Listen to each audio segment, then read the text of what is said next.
আসসালামু আলাইকুম, স্বাগত তাসিন টিউটোরিয়ালসে। আজকে আমরা দেখব চেঞ্জিং কেস, মাইক্রোসফট ওয়ার্ডের চেঞ্জিং কেস। চলুন তাহলে শুরু করা যাক।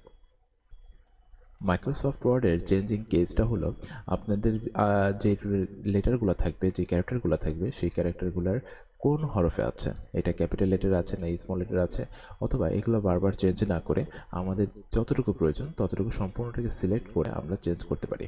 এই অপশনটি কোথায় আছে?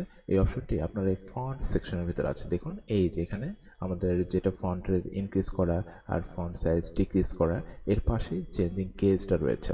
এখন এখানে ক্লিক করলে এই যে ড্রপ ডাউনটা আছে, এখানে ক্লিক করলে দেখুন সেন্টেন্স কেস, মানে নর্মাল যেটা থাকবে সেটা, এটা যদি আমরা একটু বড়টা করে দিই এই সবাই, এখন দেখুন সেন্টেন্স কেসটা কি, সেন্টেন্স কেসটা হচ্ছে নর্মাল। নর্মাল প্রথমটা বড় থাকবে, তারপরে সবগুলাই ছোট থাকবে সেন্টেন্স কেস। এরপরে যেটা সেটা লোয়ার কেস, তার মানে সম্পূর্ণ যতগুলো ওয়ার্ড আপনি সিলেক্ট করবেন সবগুলারই হরফ ও স্মল লেটার করে দেবে। এই যে এলটা ছোট হাতের আছে, এই জন্য লোয়ার কেস।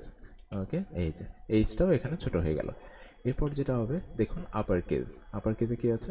সবাই বড় দেখা যাচ্ছে, তাই না? তাহলে এই যে এইখানে আপার কেস দিলে সবাই বড় হাতের হয়ে গেল। এরপর যেটা হবে সেটা হচ্ছে ক্যাপিটাল ইচ ওয়ার্ড, মানে প্রত্যেকটা ওয়ার্ডের প্রথম অক্ষরটাই শুধুমাত্র ক্যাপিটাল থাকবে।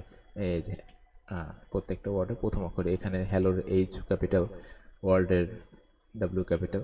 হ্যাঁ, এরপরে যেটা, এরপরটা হচ্ছে টোকেল কেস, তার মানে প্রথমটা ছোট থাকবে আর সবগুলো বড় থাকবে। এটা সচরাচর ইউজ করি না আমরা।